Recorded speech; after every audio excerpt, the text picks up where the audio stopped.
लाओ बेटी, इला राम नारायण।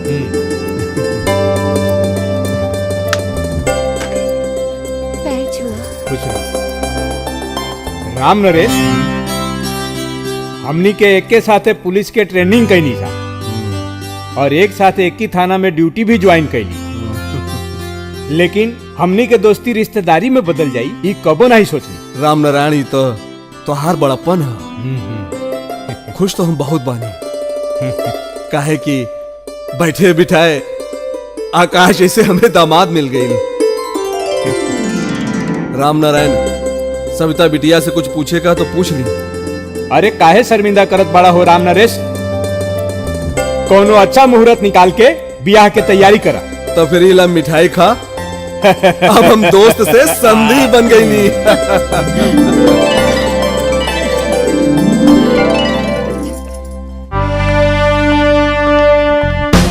जैन साहब। हाँ इला, ये का है साहब? जौन बात के डर रहे उहे भइला। तुहार तबादला एक ऐसा खतरनाक इलाके में कर दिया गया जहाँ जुबान कम गोली ज्यादा चलेला और खून ऐसा बहाव जाला जैसे होली के रंग। हमार बात माना राम नरेश, तू विधायक दिलीप सिंह से माफी मांग। हो सकता तार ट्रांसफर रुक जाए। ये रउआ कहा था इंस्पेक्टर साहब, एक पुलिस इंस्पेक्टर हो के फिर आम आदमी की सुरक्षा के का हो? राम नरेश, वो एगो क्रिमिनल बेल्ट है जहाँ तहार ईमानदारी के कोनो वैल्यू नहीं खे। अगर हम सिर्फ अपने बारे में सोच ले रहते इंस्पेक्टर साहब, तो ये पुलिस फोर्स कब्बो हम ज्वाइन ना करती। और हमरा खातिर ये सिर्फ नौकरी ना, एगो जिम्मेदारी है। हम काले जाके ज्वाइन कर लेता नहीं। जय हिंद। शुक्ला जी नमस्कार। नमस्ते नमस्ते। शुक्ला जी प्रणाम। प्रणाम प्रणाम। नमस्ते शुक्ला जी। नमस्ते नमस्ते शुक्ला जी। नमस्ते नमस्ते मास्टर जी, का हाल चाल बा? शुक्ला जी, ए बारी के चुनाव आप ही जितबे, लेकिन का अपने जेकरा सामने खड़ा भइल बानी ओकरा के भवानी सपोर्ट करता ने। अपने के डर नहीं लागत? अरे डर काहे का? पब्लिक के प्यार बा, भगवान पे भरोसा रखी, सब ठीक हो जाए। अच्छा नमस्ते शुक्ला जी।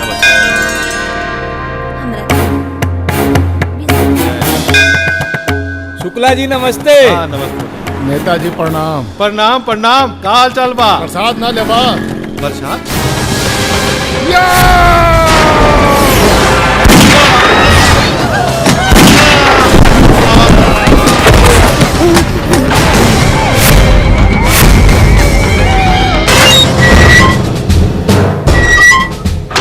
भवानी, अब देखतानी कि तू हमारा हाथ से कैसे बचत अड़े। तो अपराध के जड़ में कानून का ऐसा कील ठोकब कि तो सारी जिंदगी जेल में चक्की पीसत बीती। तानी के सब जने कान खोल के सुन जा। ये गवाह के कल हम कोर्ट में पेश करतानी भवानी के खिलाफ। अब देखतानी कि हमारा हाथ से कैसे बचत।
चाय ली अरे साहब। ले आओ भाई, ले आओ दो। साहब चाय। अरे लावा लावा चाय। दीनानाथ जी, हाँ, इंस्पेक्टर साहब पागल हो गए बारे में। अभी नया नया पोस्टिंग है, बहुत जोश बा। धीरे धीरे सगरो पागलपन दूर हो जाई और होश आ जाई।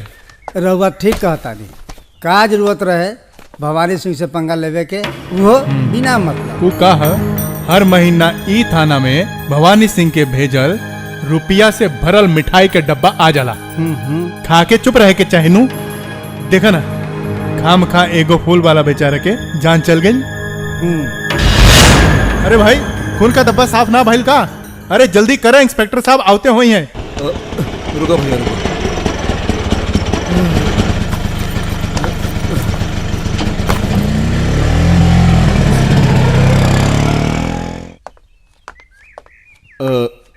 हमरा के इंस्पेक्टर प्रधान से मिले के ह बहादुरपुर थाना से आयल हैं।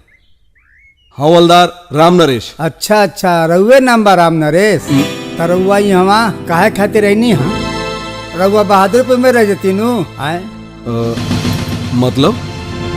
मतलब ही श्रीमान, ड्यूटी के अंतिम समय में रहुआ की ये थाना मिल रहे ट्रांसफर लेवे खातिर। जय हिंद प्रधान जी। जय हिंद साहब। जय हिंद साहब। का बात है? यहाँ ज्वाइन करे खातिर बहादुरपुर थाना से आयल बाणे। अच्छा अच्छा, का नाम हुआ? हवलदार राम नरेश। ई हमारा ट्रांसफर लेटर।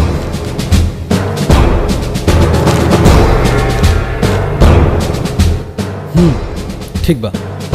दीनानाथ जी साहब। खाना पूर्ति करके एकरा के फाइल में लगा था। जी साहब। राम नरेश जी, इस समय कोनो सरकारी क्वार्टर तो खाली नहीं किए। अपने के क्वार्टर किराए पे लेके रह पड़ी।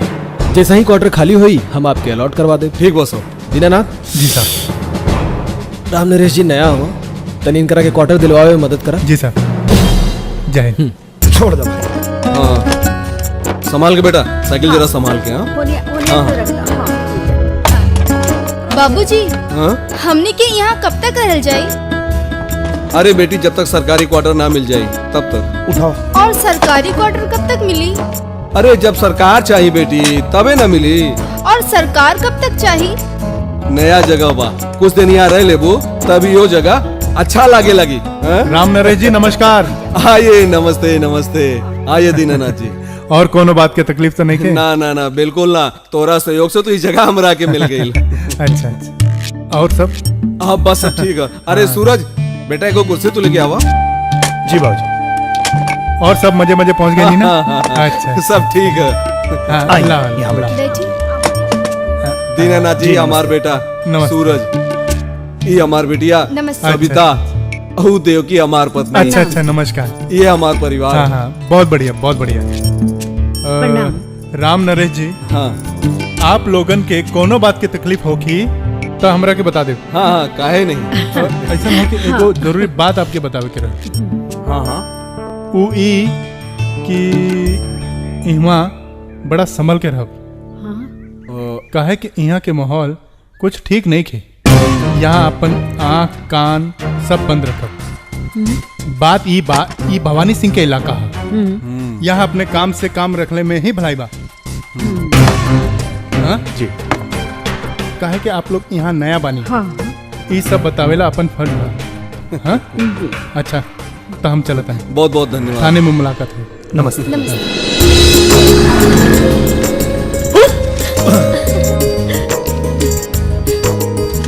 सूरज, हम तोरा से इतना दूर से मिले खातिर आयल बानी और तू हवा की बात ही नहीं खा करत। अरे तू बाड़ो ना बात करे खातिर। हाँ, और हमरा के ई कहे के बा कि अब हम तोरा से दूर ना रह सकेला बस। काजल, हमके पहले अपने पैर पे खड़ा हो जाएगा, फिर ब्याह भी हो जाए और हमनी के साथे भी रह। लेकिन हमरा से और इंतजार ना हुई। अरे कहावत है, इंतजार के फल मीठा होला। तो जा, हम आ जाएंगे। अरे सूरज, काजल, तू लोग यहाँ हैं? श्रीकांत, हम बहुत दूर से देखा तानी कि कॉलेज का सुपर जोड़ी इस शहर में क्या करता है। और श्रीकांत, तू यहाँ? अरे यह तो हम तोहनी लोग से पूछत बानी कि इतना दूर आके प्यार मोहब्बत हो रहा बा, कहीं जमानत नहीं पीछे पड़ल बा? नहीं यार, बाबूजी के ट्रांसफर यही शहर में हो गइल बा। ओ तो ये बात बा। और तू? बाबूजी के बिजनेस सब यहाँ रहल, हमेशा यहाँ आवाज जाए लगल रहेला। काहे फूल और का धंधा बतावा? बगा? तोहार मजाक के आदत गइल नहीं। अच्छा ई बतावा तोहर लोग बियाह कैलक नया भइल ले?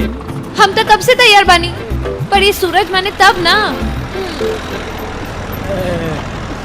अरे यार सूरज, हैं? ई त काजल के साथ अन्याय है यार। अरे यार श्रीकांत, शादी विवाह बड़ा जिम्मेदारी का काम है और ओकरा खातिर कंधा मजबूत होके के चाहिए। वैसे इनका वजन बहुत ज्यादा। बिया कल ऐसन मंत्र बता दे कि वजन भारी ना हल्का लागी। अच्छा। अरे हाँ यार, मंत्र से एक बात याद आ गई। रघु, श्याम और कविता भी यही शहर में मंत्र फूक रहल बाने। गिली गिली छू बाबा, गिली गिली छू। गिली गिली छू मतलब? अरे यार, भूत प्रेत भगावे का धंधा शुरू कैले बाने। पूरा ताम झाम के साथ इनका धंधा जोरों पर चला था। अच्छा। हर केहू के जबान पर एक ही नाम बा, गिली गिली छू बाबा, गिली गिली छू। अला उतना देत है कम हो। ला भाई तू सूरज ए मैं मान ले तू ले ला। सूरज कहाँ बरे? होने देखा महाराज। अरे सूरज तू ही हवा आजा भाई। अरे का रे यार, मजा आ गेल, तू आ गेला। आओ बेटा बेटा बेटा बेटा बेटा बेटा। या तू बड़ा बढ़िया कहला यार, सही जगह आ गेला, समझ लग। बहुत सही जगह आ गईला सूरज। कौनो तरह के प्रॉब्लम हो, भूत पिचास प्रेत बाधा, सब संकट हमने दूर सारे करे। मार पनाही पनाही अब लगला सरौ घर हम धंधा करे। ई सब माया जाल जौन फैलाइल गल हो वो देश के अंदर जेकर कोनो समझदारी ना। वो सब तो ठीक है यार, लेकिन कोनो दिन अगर ये सब भेद खुल गई, हाँ, तो फिर केहू बचा ना पाई। का बताई सूरज, कॉलेज की मजाक सच हो गई। रघु के जल्दी जल्दी पैसा कमावे के लालच रहल और यही जल्दी जल्दी पैसा कमावे के लालच में फरेब के धंधा शुरू कर देलस और हमरा के भी यही में घसीट देलस। इंडिया टॉप कैले रहले, पढ़ाई के ना लिखे के ठप्पो का संग नौकरी दे तो है घर में, आवे ना जाए के। अच्छा ठीक बा, अब चुप रहा। अरे मर्दे का बताई भाई साहब, कमाल का धंधा। सूरज ही समझ ला कि ना फिटकीरी ना हरदी ना हर रहे, रंग एकदम चौक। इतना ना माल कमात है भाई कि नौकरी में भला कहाँ मिले इतना। ना भैया, सही बोला तू रघु भैया। देखा भाई, हम तो दोस्त हैं, सलाह दे हमारा फर्ज रहे, हम बता दें। बाकी जैसे तू लोग की इच्छा।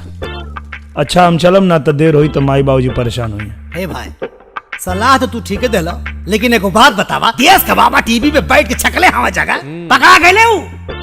हम बहुत जल्दी टीवी पे बैठ के देखबा ना माले कमा। कमा लोग भाई, हम चलत है नहीं तो बाबूजी परेशान हुई। बाबूजी? हाँ, बाबूजी के ट्रांसफर एजे हो गए। अरे अरे भैया, तो कमाल हो गई। अब एक के शहर में हमने बानी तो मुलाकात तो भी करी। बिल्कुल। अच्छा चला चला। अच्छा सुना, हाँ, बाहर में हमारा दूसरे चेला खड़ा हुई, तेरे उन्हें के भेद साया का हिस्सा ले ले। जरूर। हाँ भैया, तनी अच्छा जयराम। देवकी इला मिठाई। अरे का बात है जी, बड़ा खुश लगत है। अरे पहले मुंह खोला, मिठाई खा। बुझाता कि कोनो खजाना मिल गइल बा। हमार खातिर तो ये खजाना ही बा। का भइल? सूरज इंस्पेक्टर के परीक्षा में पास हो गइल बा। हमके कुछ ना पता, हमके पैसा चाहिए, पार्टी चाहिए, पार्टी बस। चला, आज तू लोग की मिठाई खिला देता हूँ। अरे सिर्फ मिठाई से नहीं काम चले वाला बा। हाँ बहुत सूरज, एगो बात बतावा कि बहन की बियाह तय हो गई, तू कॉलेज टॉप कर देलो, तो नौकरियों करीब करीब क्वालिफाइड कर ले बड़ो। हे मर्दे, तू आज बिहान का के ले पड़ो, पार्टी देबा कि नौटंकी करबा? इतना खुशी के मौके में महाराज जोरदार पार्टी होके चाहिए। का हो? हाँ, और का एकदम करेक्ट। और सुनो, पार्टी में खाली मिठाई ना चाहिए, हाँ। खंभा चाहिए, खंभा। अरे ना ना ना ना, हम दारू शराब ना पी ले भाई। अरे तो तू ना पियाला तो हमनी के पिया सकेला महाराज। का हो? एकदम सही। अरे यार, लेकिन अब लेकिन मत करा भाई, तू दारू मत पिया। हमने कहा कहत मानी कि तू पिया, तो क्या हमने ऐसा जगह ले आई चलब ना सूरज कि बिना पियले 5 बोतल के नशा हो जाए एकदम। बिना पियले नशा? वो जो मजा नाच में शराब में नहीं है। हाँ, लेकिन कोनो काम के अति ठीक ना होला, समझ ला। एकदम बराबर। लेकिन ऐसे टाइम पर होश के करा रहेला कि फायदा का नुकसान का। देखा साकाल खोपड़ी खड़ा है सरऊ। अरे अरे साला, वहाँ तो बड़ा हीरो बनत रहले है, हैं? अब युवा हीरो बन के बताओ। अबे गंजा सारे, भाग जा सारे, नहीं तो कपारे पे आलू का खेती उगा दे, समझ ले। का सूरज ठीक काली ने? सुबह सर, सॉरी भाई, थोड़ा नशा में हो गया, माफ कर दे, जायदा। अरे सरऊ मुंडे जल गौरैया, भाग जा सराव ने तो अगली बार तो बालों बनाओ जरूरत ना पड़ी। अरे सारे को ढेर नशा हो गया बा। हाँ सारे नहीं था बड़ी मार मारो भाई, समझे। टकला उड़ा दे सारे। अरे सारा छोड़ दे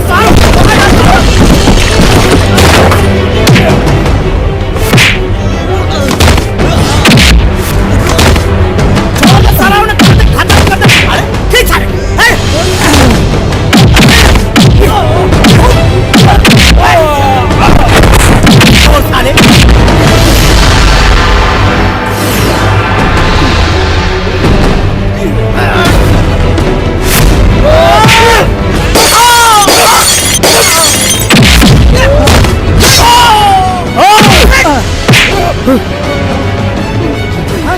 साला देखा था ले एम्बुलेंस बुलाओ जल्दी बुलाओ। सूरज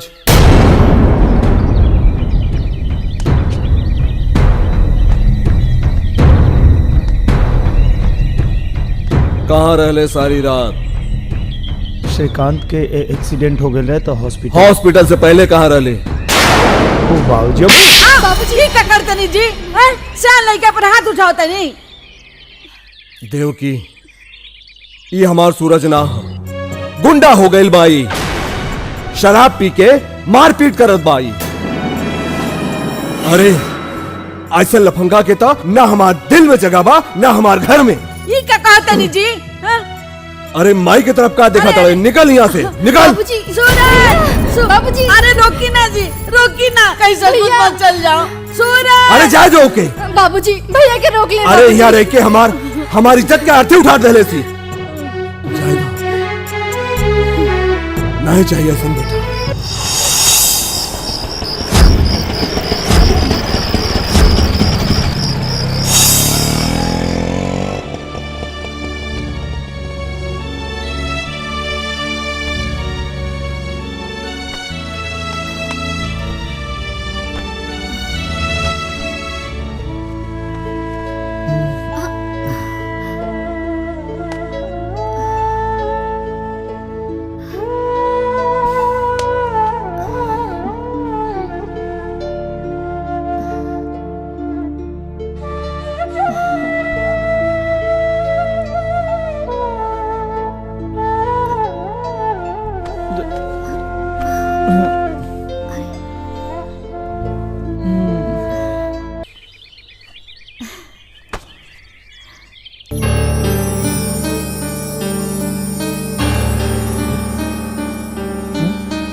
अरे दिनेश सिंह जी, हम तो थानवे में आवत रही। रउआ लेटर नहीं प्रधान जी दे ले बारन। अच्छा हम चलत आनी। अच्छा अच्छा।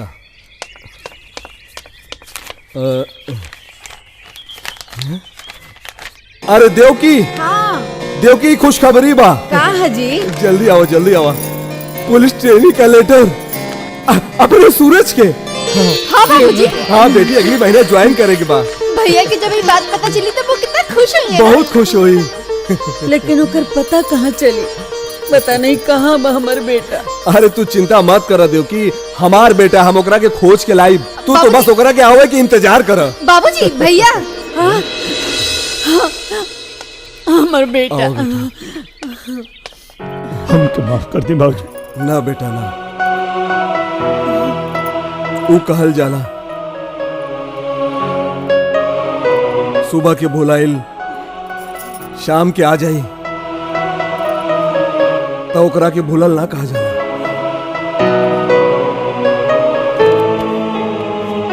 तू तो हमार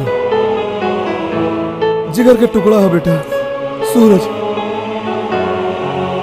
अगर गुस्सा में हमार मुंह से कुछ निकल गई तो ओकर दिल से न लगाई हमार बच्चा। चल हफ्ता निकाल।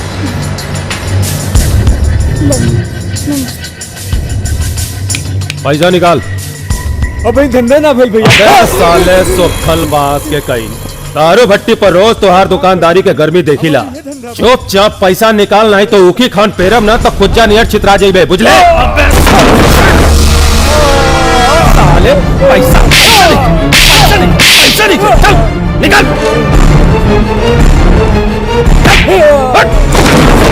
चल जल्दी निकल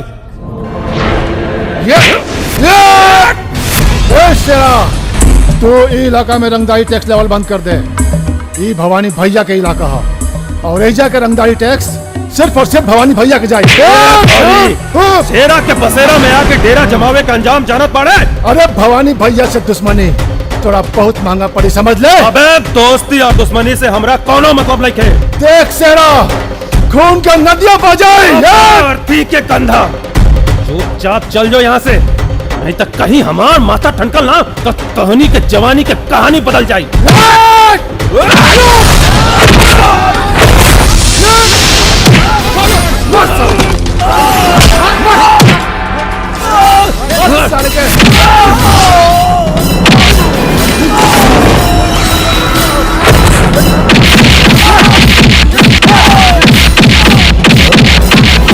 ठीक है दीनानाथ, चार चार आदमी मिलकर वो आदमी को मार रहा है।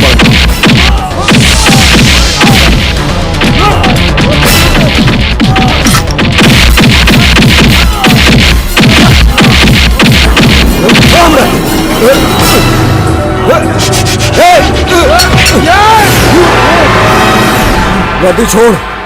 ना छोड़ा तो वर्दी छोड़ा। अरे ना छोड़ा वर्दी छोड़ा। पुलिस वाले की वर्दी पे हाथ डलवा। पुलिस वाले की वर्दी पे हाथ डलवा। पुलिस वाले की वर्दी पे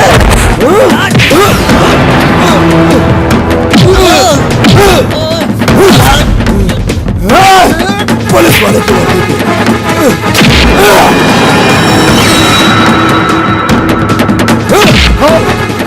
पुलिस पे हो।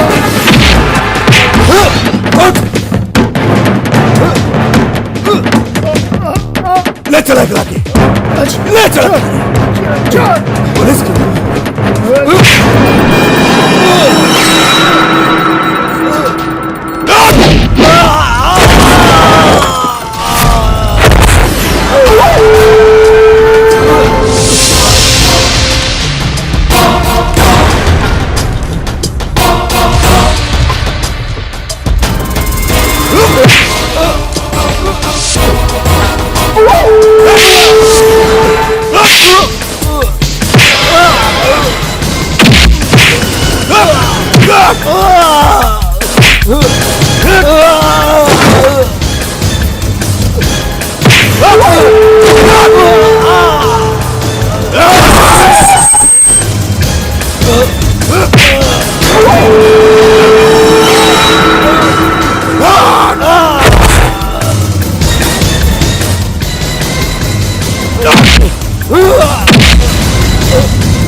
तू ठीक तो बना ना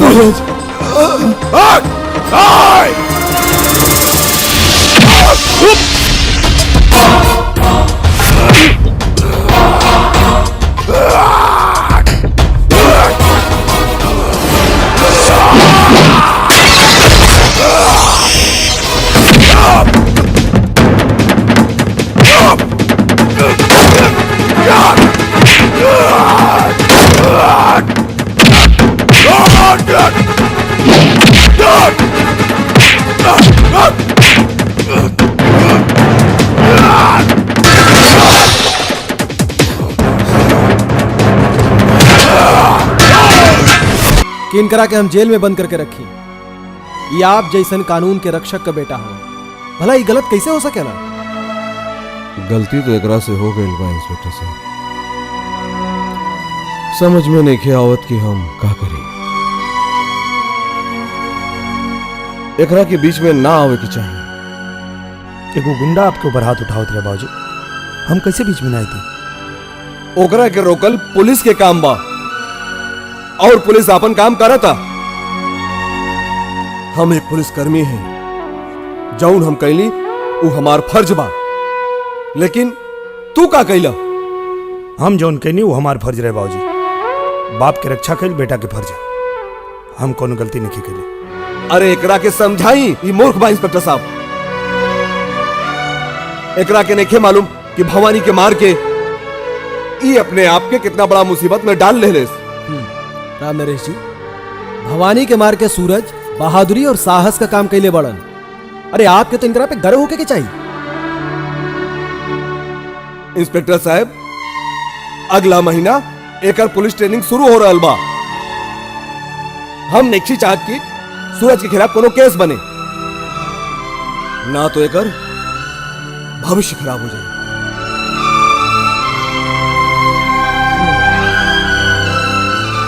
हम कोशिश करब कि सूरज के ऊपर कोनो केस ना बने, लेकिन ये बहुत कुछ भवानी के बयान के ऊपर निर्भर करता कि वो का बयान देता। हम कल हॉस्पिटल जाता नहीं, फिर देखिला कि का करे के बा। अरे डिंकी चिकन डिंकी। अरे ओ सबको रानी। अरे का हरे शेरा, देख आज कितना खुशी खुशी बा, सब के खुशियां मनावता। और तू नाच हाय हाय हाय सबो रानी, महतारी कसम तोहारी हंसी और खुशी पर हमार जान निछावर बा। अरे जान तो निछावर और सूरज पे बा शेरा, जौन की भवानी जैसन राक्षस के मार के मर्दानगी के काम कैले बा। हाल करंतर छू मंतर, जे पहले हमार जंतर, कष्ट भागेला निरंतर, ओकरे जीवन में हो जाला अंतर। और नहीं ना तो उठाला हमार फिर हंटर।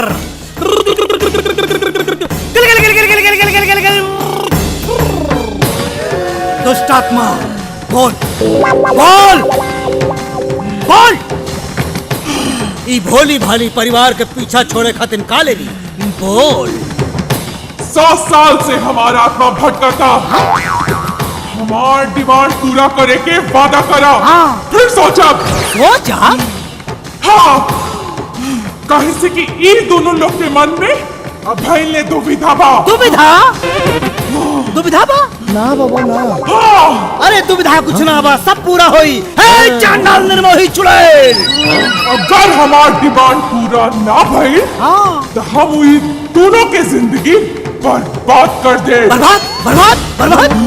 रुक जा चांडाल निर्मोही चुड़ैल, तोर डिमांड पूरा करेला। ई परिवार तैयार हो गए हो माई। ए असिस्टेंट जी बाबा। तनी माई के डिमांड कागजा पे नोट करता काका करता। ठीक है बाबा। बोला माई बोला। 10 बोतल दारू, 5 किलो देसी मुर्गा, 10 किलो चावल और एक काला नमक और 10,000 रुपया।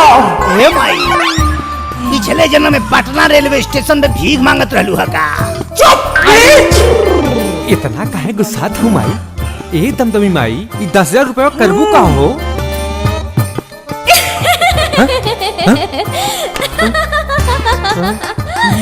वो कहा ना, कई दिनों से हम शॉपिंग नहीं कैले बानी, यही खातिर। हे माई, ये तो हर कैरेक्टर बा कैसे चेंज हो गई? चुप कार्तिक! अगर हमार डिमांड पूरा ना भइल अच्छा तो मुंह से खून निकली और देही के सारा क्रियाक्रम बिस्तर पे होई। उठे ना दे, बर्बाद कर दे, बर्बाद। सामान जितना जल्दी हो सके लिया के जमा करता है। अगर कहीं गुस्साए को वापस चल गई तो तोहरे गांव में तोहर दुगना खर्चा लगी। और एक बात और बा, चुड़ैल को वास तोहरे ही घर में बा, बुझला? देखा भवानी सिंह, हम जानता नहीं कि तहरा से इस हालत में बयान लेहल ठीक नहीं की, लेकिन हम कानून के हाथों मजबूर बनी। चूंकि घटना बीच बाजार सरेआम भइल बटे, इसे का छानबीन जरूरी बा। हम जानल चाहता नहीं कि तहरा पे ये हमला के कैलस, आ तोहार दुश्मन के बा। हमरा के कुछ याद नहीं कि ई जख्म हमरा कैसे लागल। फिर भी याद करे के कोशिश कर, शायद तोहरा के कुछ याद आ जाए। हमरा कुछ याद नहीं की, कुछ याद नहीं की। ठीक बा, हम चलता है। ई का भैया, तोरा पर हमला करे वाला लड़का के ऊ पूरा इलाका जान रहल बा। तू ओकरा खिलाफ कंप्लेन काहे ना लिखौला? तू हमार शिकार हा, पुलिस के ना।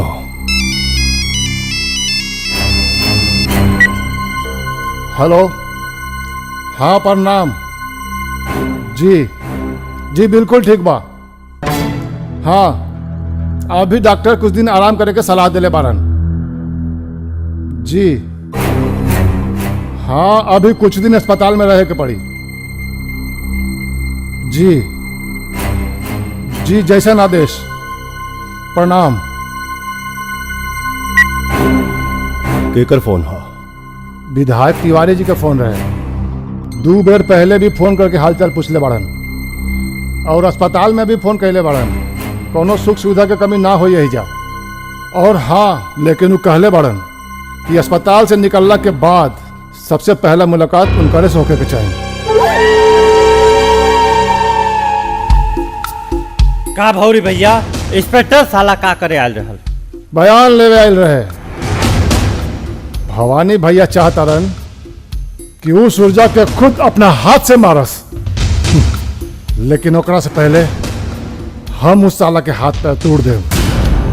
सुन, सारा तैयारी कर ले, अब की बार साला बच्चे के ना चाहिए। हरिओम तासना बचुआ। जी बाबा।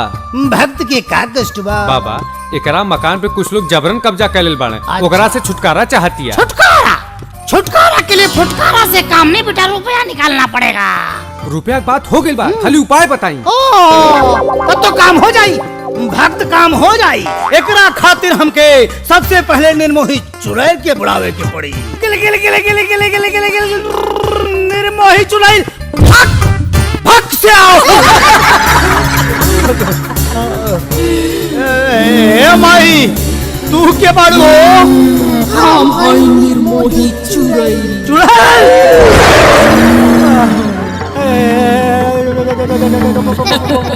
माही तू कैसे आइलू हो? तांत्रिक, तू हमरे नाम पे ढेर माल खइले बाड़े, खा खा के मोटा हो गई बाड़े। अब हम कहानी सब जड़े के खून पिए। ये डेरा हमारा, अब हम यहाँ से ना जाएं। टोनी के मरे के पड़ी। हमारे माल हमरा के वापस ना बोला कहाँ बा? तोर डेरा का घेरा तोड़ के हम नहीं आए नहीं। हमसे गलती हो गई भाई। हे सारे, हे मालिनी, माल निकाला। माई के नाम पे जतरा कमेले वाला साइड निकाल जल्दी से। गोली दे दी बाबा। अरे कुल्ला चढ़ो का आधा निकल बा। हे भाई कुल ले लो, ये डेरा ले ला, फेरा ले ला, कुल ले ला, माई ले लो। हे हाईटेक मोबाइल ले ला नी, यहो ले ला। हे भाग सारे। भैया तू देख लिया, जब तू पुलिस ट्रेनिंग में जेबा ना तो सबसे ज्यादा खुशी बाबूजी को हुई। काहे? तोरा के खुशी ना होएगा? हमरो के भी हुई, पर हमरा की खुशी सबसे ज्यादा तब हुई जब तू पुलिस ऑफिसर बन के वापस आएबा। तब हम पूरा मोहल्ला में मिठाई बांटब। अच्छा, मिठाई बांटे में तोरा के बहुत मजा आवेला? मिठाई बांटे में ना, खुशी बांटे में। और वैसे भी पूरा मोहल्ला के पता तो चले के चाहिए कि हमार भैया पुलिस ऑफिसर बन गए बाड़े। अच्छा देखा, हाँ? हमरा गैला के बाद माई बाबूजी के ध्यान रखिया। माई बाबूजी के ध्यान तो हम रख ले, पर भौजी की क्या ख्याल रखी? अगर तू शादी कर लेता तो कितना अच्छा होई।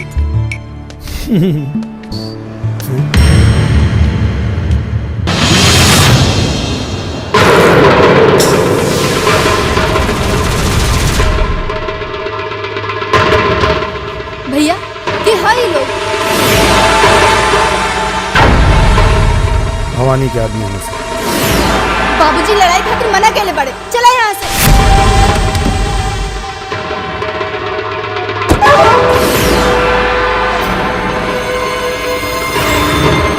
आओ चल।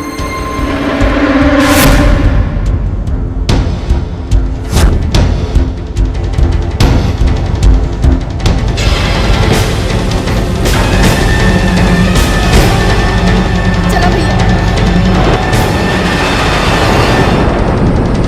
चला। घेर साले के।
भाई ये एकर बहिन है और ये एकरा घर के इज्जत है।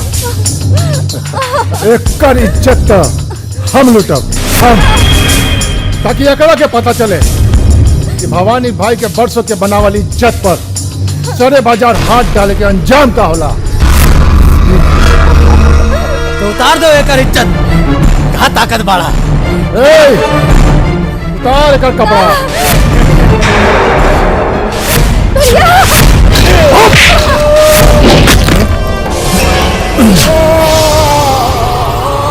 केहू के हाथ हमरा घर के इज्जत के छुए, ओकरा पहले ओकर हाथ तोड़ के बाबा विश्वनाथ के चढ़ा दे।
अरे मेरा सामान हट।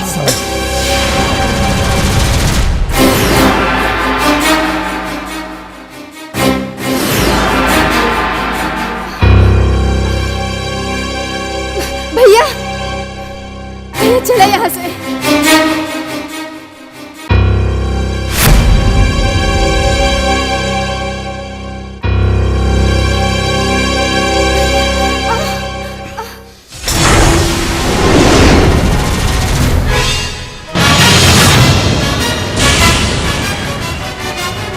भाई वो देखा,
हमरे घर के इज्जत लूटबे, हमरे घर के इज्जत लूटबे। भैया भैया ना भैया ना भैया, छोड़ दे एकरा के। भैया भैया फेंक दो भैया, छोड़ दे एकरा के। ना भैया छोड़ दे एकरा के।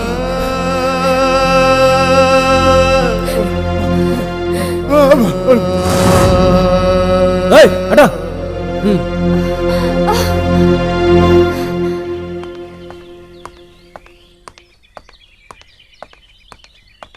राम नरेश जी, सूरज के भवानी सिंह के आदमी के साथ मारपीट कैला के जुर्म में गिरफ्तार कैले बानी। लेकिन चिंता मत करी, हमने कोनो बड़ा चार्ज नहीं खी लगौले, वो लॉकअप में बाड़े।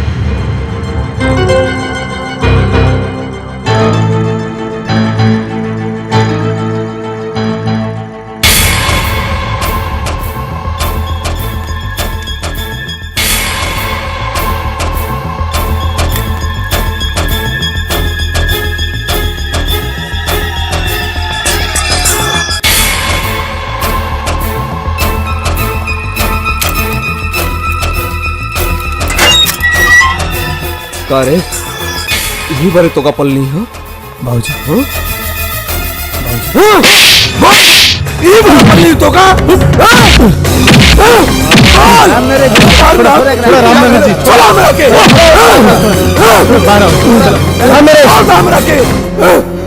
होश में आवा। क्या होता है सब? ये पुलिस स्टेशन है, तो हर घर ना। अभी एक कुछ हो जाए तो क्या जवाब दी? मार दे करा के, फांसी चढ़ा दे करा के।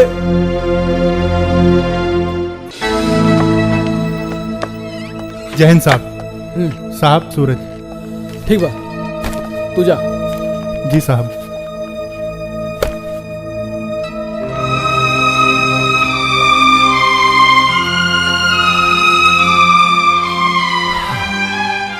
शब्बो नाम की औरत के साथ तो और कौन रिश्ता बा?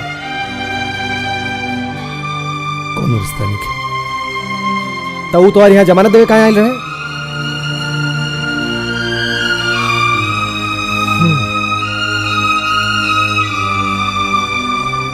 देखा सूरज, तू एगो पढ़ल लिखल नौजवान हो। इस शब्बो जैसन औरत के साथ तोहार रिश्ता ठीक नहीं खे। आज वो तोहार जमानत देवे आयल रहे, कल तोहरा के खाना खिया दी, परसों ओकरा खातिर लड़ाई करबा, गुंडा बनबा। और हम ही नहीं की चाहत कि ये इलाका में एगो और भवानी पैदा हो। वही से हम अपना जमानत पर तोहरा के छोड़ता नहीं। आगे से ऐसा कोनो गलती ना होके के चाहिए जी। ये बात का खास ख्याल रखिए। जा, तू जा सकेला। और सुना, राम नरेश जी तोहरा के एगो पुलिस ऑफिसर बनल देखल चाहतड़न, क्रिमिनल ना। ये बात का ध्यान रखिए।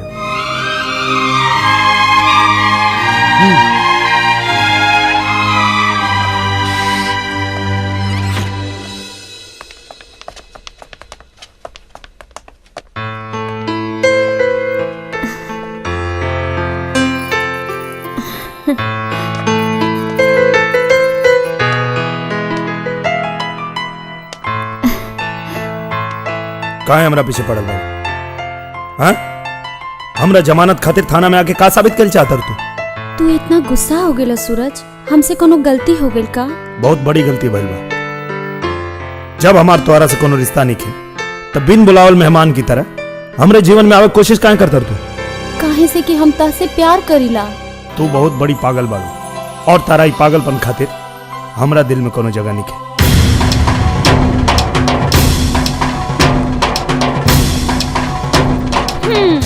लेकिन हमरा दिल में तोहरा खातिर बहुत जगह बा। तू हमसे प्यार करा चाहे ना करा, लेकिन हम तो मोते दाम तक करत रहा।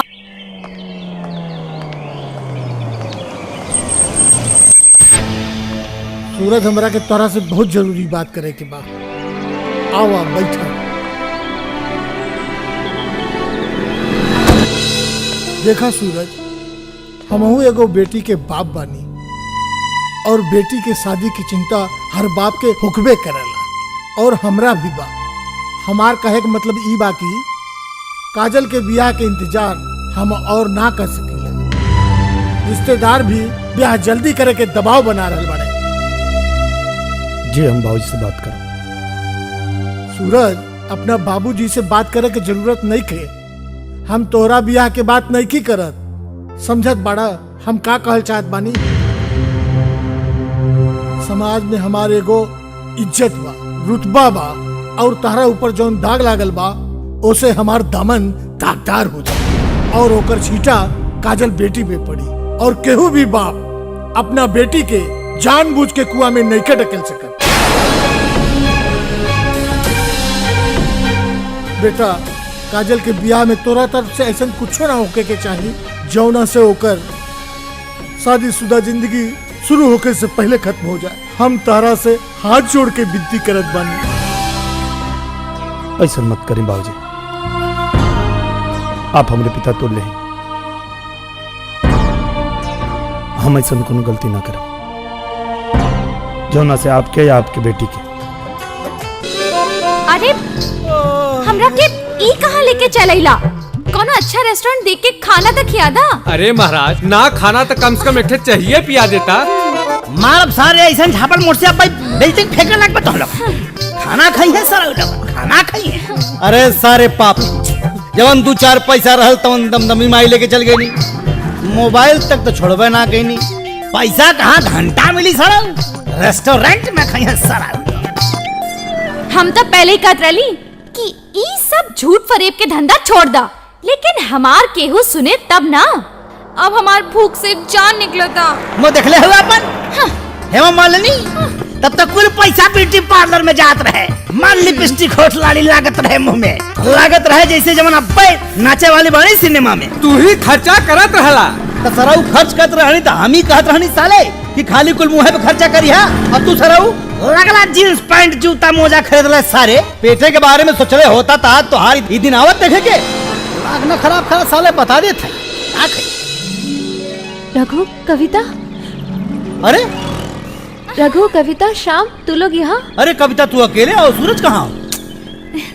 सूरज के तो हम कितना दिन से खोज रहल बानी। फोन भी नहीं खन करत और मिलत भी नहीं खन। अच्छा अगर तोहरा पास सूरज के कोनो पता होके तो हमरा के दे देना प्लीज। अच्छा ए काजल, हाँ? तहरा लगे कुछ पैसा बाका? हाँ। दरिद्र सारा जब देखा साला कि उनके हुक सामने हाथ फैला होता है। पैसा चाहिए कहने बात नहीं है। कितना चाहिए? एक मिनट हम इतना चल जाए कम। सराऊ दरिद्र सबसे पैसे लेते रही है। अरे साला ये पापी है, जन्म के पापी है साला। जब देखा सबसे पैसा मांगत रहा। रघु हाँ हमरा के और कुछ होना चाहिए। अच्छा सिर्फ हमरा के सूरज के पता दे दो। ए काजल तू का बात करता रू? हमरे दोस्त हई, एक साथे कॉलेज में पढ़ेला। ऐसी बात मत कहा। तारा सूरज के मिले के हो? हम बिहान सूरज के तोरा से मिलवाई। तू चुपचाप घरे जा, हम तोके बिहान बताई कहाँ मिले को। ठीक बा? ओके अच्छा हम जाता नहीं। बाय। काजल हालात के समझे की कोशिश कर काजल। हम सब समझत बानी। बाबूजी के बात पे तू आ सकेला, हम ना। बाबूजी जौन भी फैसला कैले बारे वो उनकर फैसला हो, हमार ना। काजल कोनो भी माई बाप अपने संतान के भलाई खातिर फैसला लेवेले।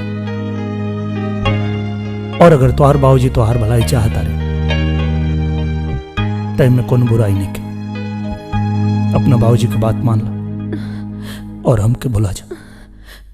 सूरज तोरा के भुला के हम ना जी पाए। खजूर चल हफ्ता निकाल। पता बा ना कि इलाका के अब दादा के हाँ? सूरज भैया। हाँ लो पैसा वापस करा।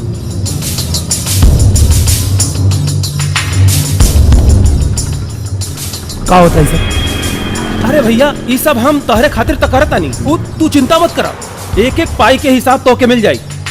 देखा हमके पैसा ना चाहिए और ना हिसाब। और तू हमार बात माना, तू ये सब छोड़ दा। अरे हम ये सब छोड़ दे? अरे हम ये सब छोड़ दे तो करब का है? भगवान इतना बढ़िया शरीर देले बाने, शरीर में ताकत बा। वो ताकत से कोनो इज्जत और सम्मान के भी तो काम कइल जा सकेला। दबंगई से ना, इज्जत और सम्मान से केहू के भी दिल जीतल जा सकेला।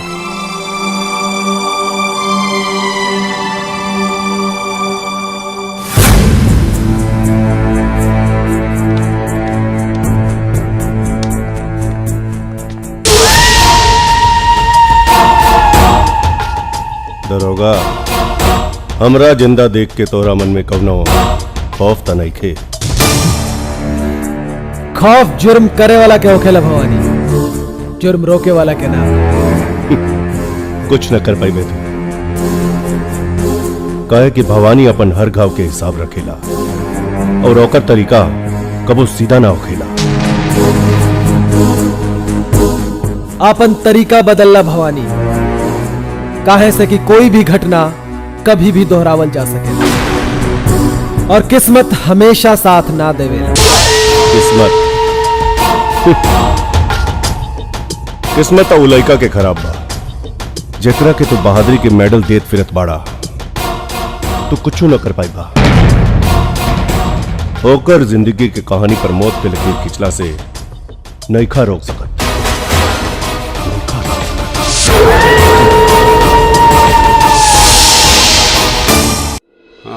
हाँ। का तिवारी बाबा, आपके हमरा पर भरोसा नहीं के?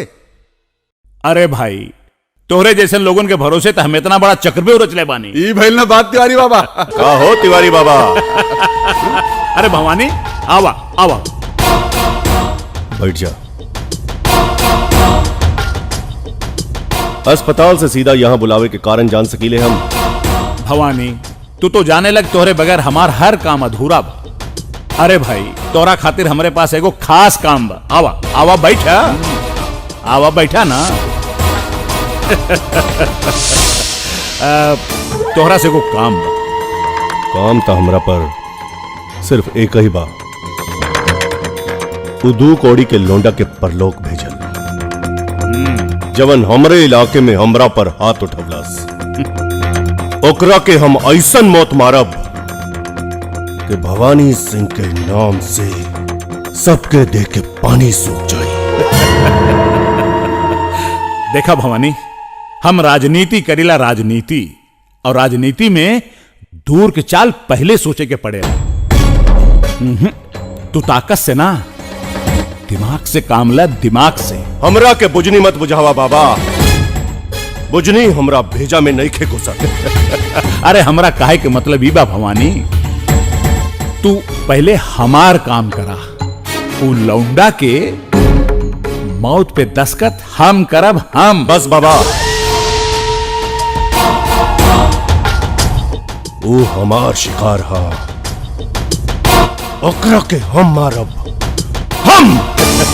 ठीक बा, जैसन तोहार मर्जी, लेकिन सबसे पहले तोहरा के हमार काम करे के पड़ी। ऊ रहल ओकर कीमत। हे, पैसा लाओ। जी सरकार। सरकार ला, ई रहल एडवांस।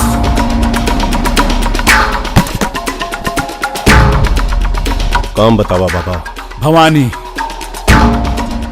इलेक्शन में हमारा के हर कीमत पे मुख्यमंत्री के कुर्सी चाहिए, और ओकरा खातिर हम सगरे जोड़ घटाव तैयार के लिए बस एक रोड़ा बा, एक रोड़ा जौना से हमारा के ठेस लागे के डर बा, और वो है मुख्यमंत्री वीर बहादुर सिंह। वीर बहादुर सिंह रोड़ा ना, पहाड़ था। ओकरा के हटावल इतना आसान नहीं की। तोहरे जैसन बारूद के ये मुश्किल नहीं के भवानी। इनकरा से मिला एसपी मनोहर सिंह, और इनके जैसे ढेर सारा लोग हमारे साथ बढ़े, जो तोहरा के मुख्यमंत्री के घेरा तोड़ के पहुंचावे के तैयार बढ़े। और हाँ भवानी, थोड़ा साथे तो हमरा जैसा लोगन का साथ बा, डर के कोनो बात नहीं की। भवानी जब अपने पर आ जाला तब डर के भी डर लागेला। काम हो जाई बाबा। ई भैल ने मर्दों वाली बात। हाँ? हे भवानी, अरे हम तोहरा खातिर ऐसन भोग के व्यवस्था कैले बानी जकरा सामने 56 भोग भी बेकार बा।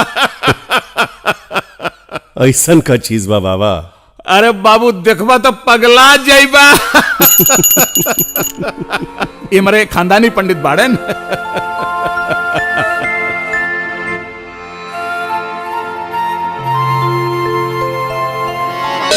जय हिंद।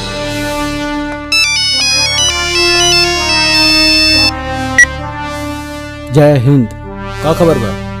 मुख्यमंत्री के हत्या के साजिश रचल जा चुकल बा। भवानी सिंह के हथियार बना के मुख्यमंत्री वीर बहादुर सिंह पे निशाना साधल गेल बा। शासन और प्रशासन के कुछ सफेद पोस्ट लोग भी ओकर साथ दे रहल बारन। विधायक गोपीनाथ के पुरनका डाक बंगला पे सवेरे 9 बजे पहुंच के तू सबूत के साथ मुख्यमंत्री के हत्या के साजिश के बेनकाब कर सकेला। आज के लिए इतना ही। हाँ। भवानी छोड़ दे लोगन के। ना ना ना ना ना ना, अरे काहे रोवत बाड़ी? इतना शहीद होके जात बा, शहीद का विलास राव। देख भवानी, ये ठीक नहीं करत। ठीक नहीं करत।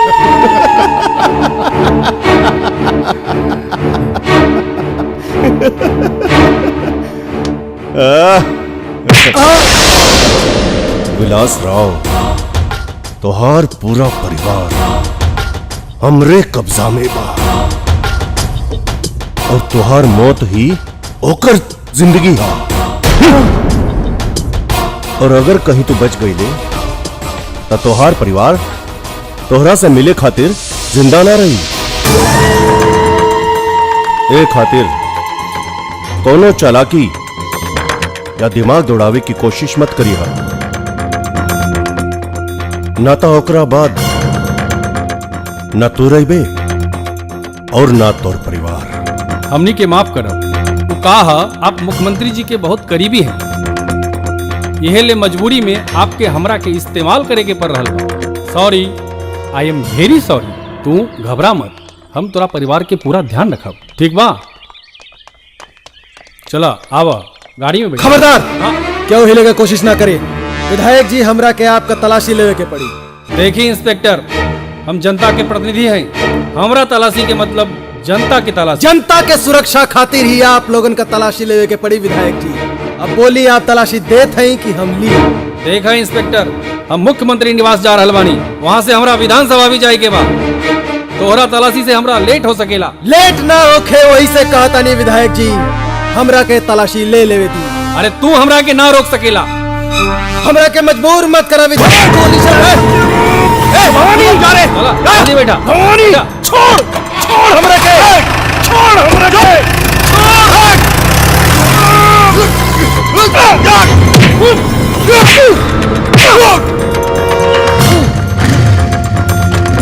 इंस्पेक्टर प्रधान,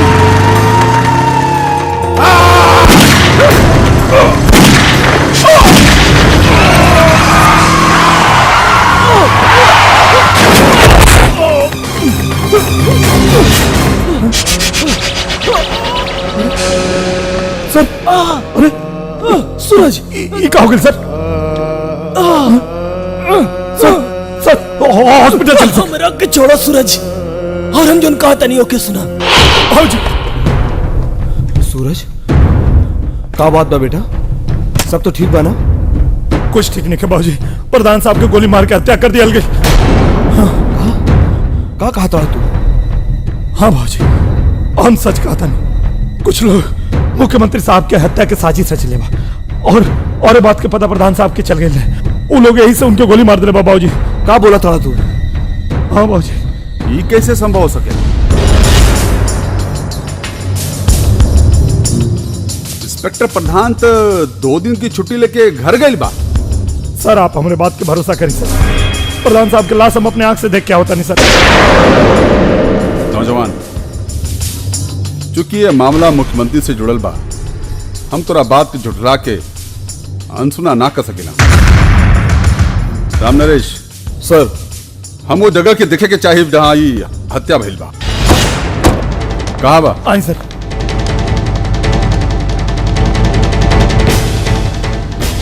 कहाँ बा? जगह यह बा? हाँ सर, प्रधान साहब के लाश इजे रहे sir. Shut up! Ram Naresh sir, तोरा बेटा के ना तो बहुत बड़ा गलतफहमी भइल बा, ना तो ही पगला गइल बा। आखिर एकरा झूठ के चक्कर में इतना समय हमारा बर्बाद हो गई। सर, अगर ये कहा था कि यहाँ प्रधान साहब के लाश ही दिखले रहल तो सच्चे हुई सर। हमार बेटा हमसे झूठ ना बोले सर। राम नरेश, सब कुछ सामने बा, तो और बेटा भी और इस जगह भी। अगर कुछ ना बा, इंस्पेक्टर प्रधान की लाश आखिर कहाँ गई? जमीन खा गई या आसमान निकल गई? सर ये भी तो हो सकेला कि लाश के कोई थाने या हॉस्पिटल लेके लोग शट अप! ये कैसे एक्सीडेंट बा? न कोनो दाग, न कोनो धब्बा, न कोनो खून के निशान। अरे तू रामनरेश के बेटा ना होता ना तो पुलिस के गुमराह करे के जुर्म तुझे गिरफ्तार कर लेते हम। रामनरेश सर, समझाओ अपना बेटा की और चला यहाँ से।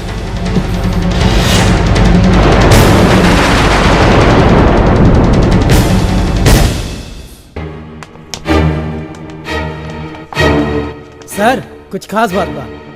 कहाँ तो के मिल गए? रास्ते में आवत रही भेटा गए। नमस्कार मंत्री जी। नमस्कार। कोनो खास बात बा का? हम विधानसभा जात रहे जी। विधानसभा में खास बात करे के मौका कहाँ मिली?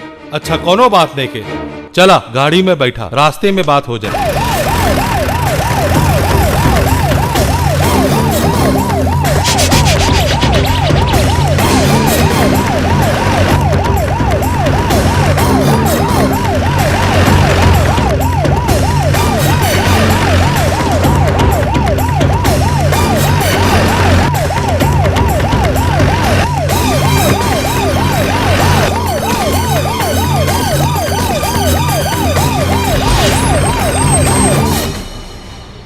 गलैया अंतर जंतर अंतर मंतर अंतर मंतर ओम ऊपर में जा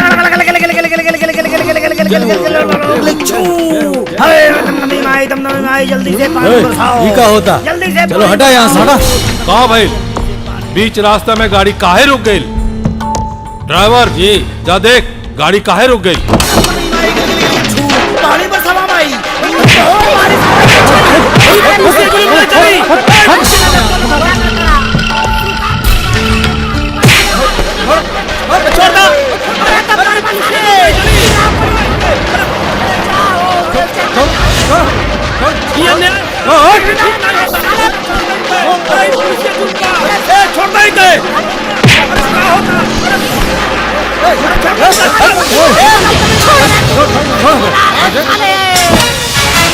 चुपचाप गाड़ी छोड़ के बाहर आ जाओ। आवा।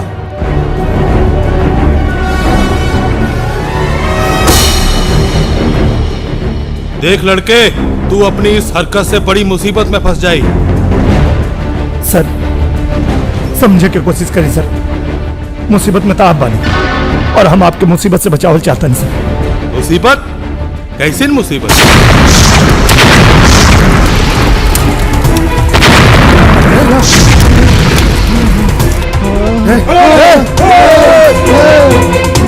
ई गाड़ी में आपके उड़ावे के साजिश रहे सर।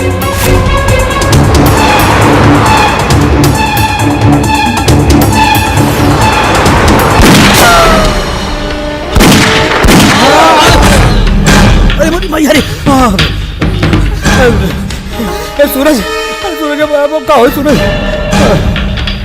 रघु मुख्यमंत्री साहब के कहीं छिपावा, हमें कहीं रोका था नहीं। लेकिन सूरज तू अकेला कैसे लड़ पाई यहाँ पे? तो हमारी चिंता छोड़ा, इनकर जान बचाओ जरूरी बा, हमें कहीं रोका था नहीं। चले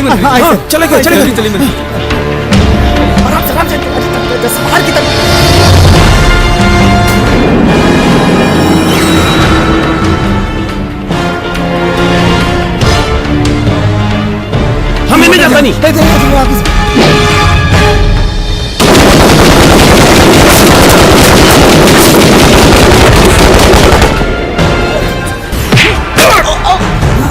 जल्दी चल। बचा के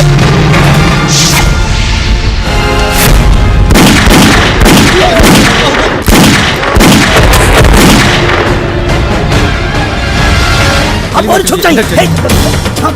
तू हर जल्दी जा।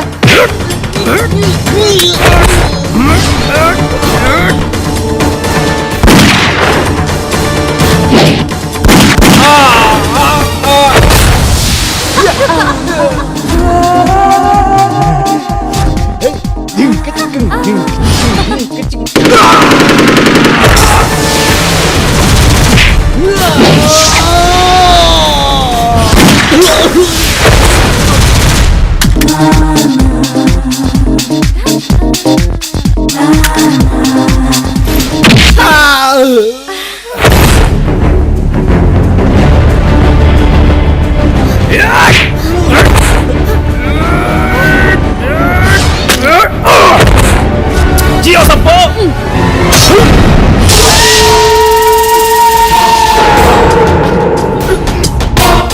भवानी अपना दुश्मन के सिर्फ एक तोहफा देना, मौत का तोहफा, मौत के। भवानी के भाव बहुत ज्यादा बारे, ओकरा के सस्ता समझ के तू बहुत बड़ा गलती कर देने।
भवरी गौर देख रखे चले।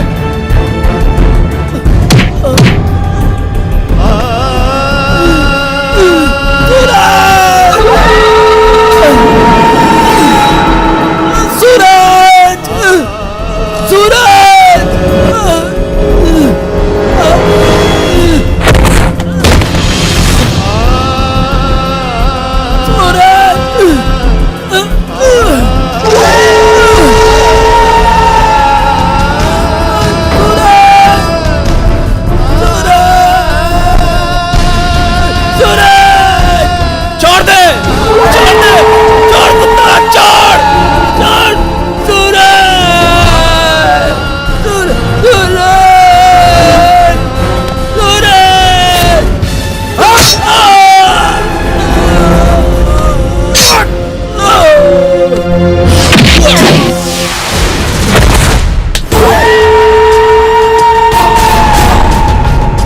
ए भवरी।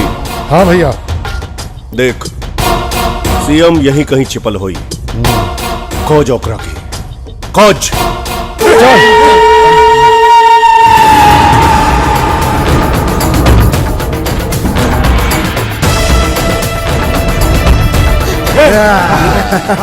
अब कहानी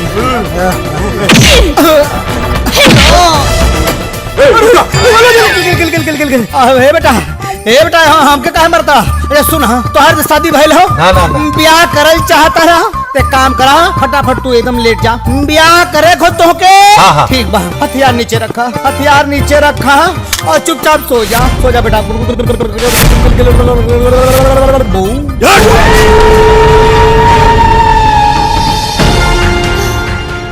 सूरज, सूरज,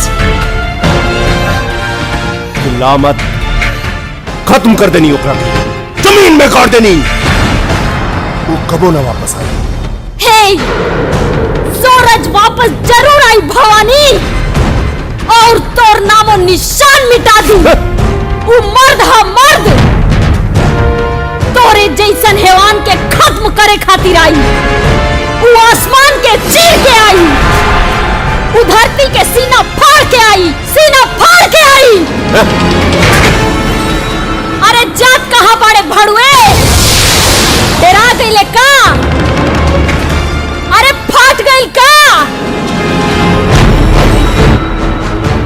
सूरज आई तो तोर जीवन के नष्ट कर दी।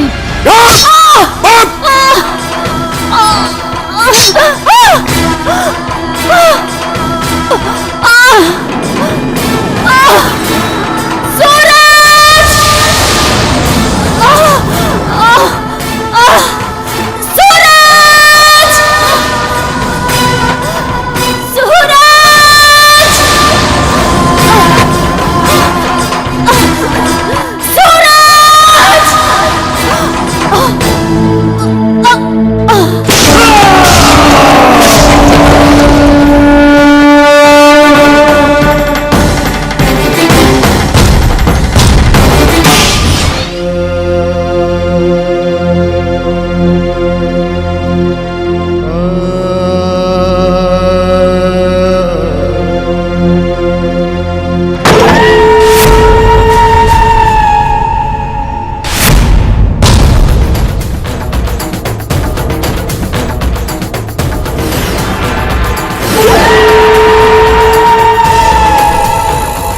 रुक जा भवानी, तुम्हारी मकसद कबो पूरा ना हुई।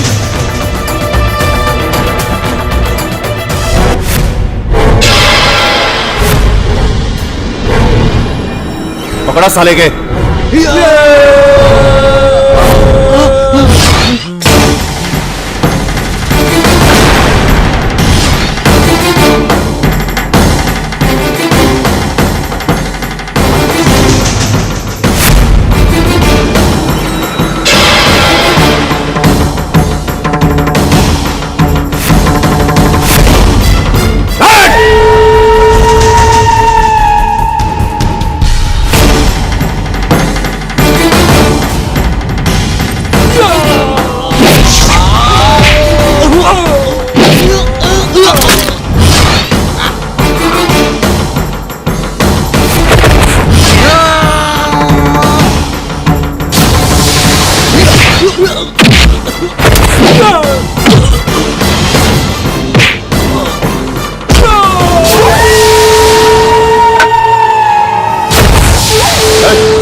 सूरज, तू ठीक बड़ा ना भाई? नौजवान, तोहरा का नाम बा? सर सूरज। तोहरे जैसे नौजवानन के ई देश के जरूरत बा। तू का करेला? सर पुलिस फोर्स ज्वाइन करके देश सेवा करे की इच्छा बा लेकिन कोनो न कोनो बवाल में पड़ जाइले। सूरज, लेकिन जैसन शब्द तोहरा के शोभा नहीं के देत। तोहार भविष्य उज्जवल बा। थैंक यू सर। साहब, लेकिन हमने के भविष्य उज्जवल बा। अच्छा। हम मंत्री जी से राम कथा का विस्तार से बातचीत कर देले बानी। अच्छा। मंत्री जी, रउआ मंत्रालय में हमनी सबके छोट मोट नौकरी मिल जाइत है, हमनी सबका भला हो जाई। राउर नाम को रोज हमने महामृत्युंजय के जाप कल जाई। हाँ साहब। इनमें आपहो के भलाई बा और हमनी सबके भलाई बा। और साहब हमनी के साथे साथे रहू के कुल करा कटिए जाई। ठीक बा, सब हो जाए। आप खुश? सूरज भाई, आज तारा के हमार सलूट मारे के मन करता। अभी ना दो, वर्दी मिलने के बाद।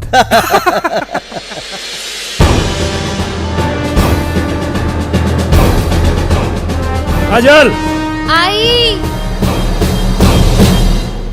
क्या बात है? काजल, कुछ बुलात नहीं खो? का टोपी दे देनी, लाठी दे देनी, पर्स दे देनी, रुमाल दे देनी, सब कुछ दे देनी, फिर का भुला गई? हाँ। ई का करता नहीं, छोड़ी कि वो आ जाए। और ये बहाना हरदम के। ठीक बा, अब जाई, वापस आई तो बहाना ना करो। पक्का? पक्का पक्का पक्का, अब जाई। चलो ठीक बा। अच्छा कम से कम जतरा तो बना दा।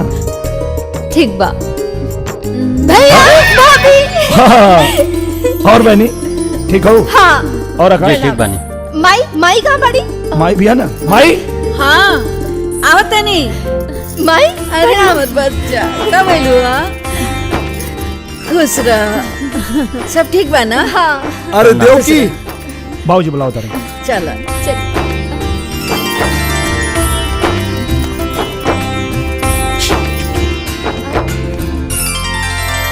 हवलदार राम नरेश जी। सर। टोपी कहाँ है आपकी? सर, सॉरी सर।